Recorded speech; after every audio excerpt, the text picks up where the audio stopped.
Icera-inĩ rĩa minista wa ũgitĩri Kithure Kindiki kaunti-inĩ ya Embu igongona-inĩ rĩa gũcangithia mbeca cia kanitha wa Catholic wa Kairũrĩ gĩcigo-inĩ kĩa Manyata nĩkuo atongoria maroririe ũteithio wa ũgitĩri nĩguo kũng'ethanĩra na mathĩna ma ũici wa kahũa. Hii area yetu sisi ni wakulima na tunalima majani chai na kahawa.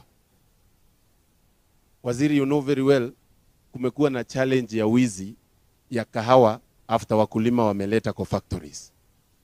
Na ningetaka kukuomba kwa sababu niliona umepanga mkakati mzuri sana. Ulitengeneza kitu inaitwa Water Resources Police. Mimi ningekuadvise na uangalie vile unaweza fanya pia tukue na polisi. Ciĩko ici cia ũici wa kahũa ciakagĩrĩria makĩria hĩndĩ ya magetha rĩrĩa kahũa kaigĩtwo makũmbĩ-inĩ getereirie gũtwarwo thoko na gũtiga arĩmi mekonotete rĩrĩa thithino yao ĩregangara na tũrĩa nĩme. Saa hii kuna accumulated coffee kwa factory zetu. Tafadhali, we need more to be more vigilant ndio tuweze kuhakikisha kahawa yetu iko mahali na haiwezi potea.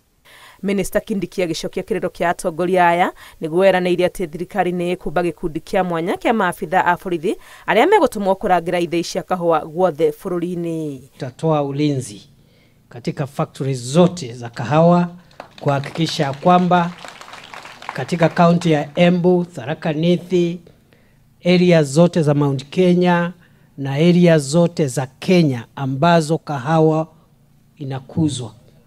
Tutakomesha wizi wa kahawa na tutaweka kikosi maalum cha kuchunga factories zetu. Kaunti cia Embu, Meru, Kirinyaga, Murang'a na Nyeri nĩ kũmwe gwa kũrĩa gũkoretwo na ciĩko cia ũici wa kahũa kwa ũingĩ. Ngĩribotera Inooro TV rĩtwa rĩakwa nĩ Wangui wa Mwangi.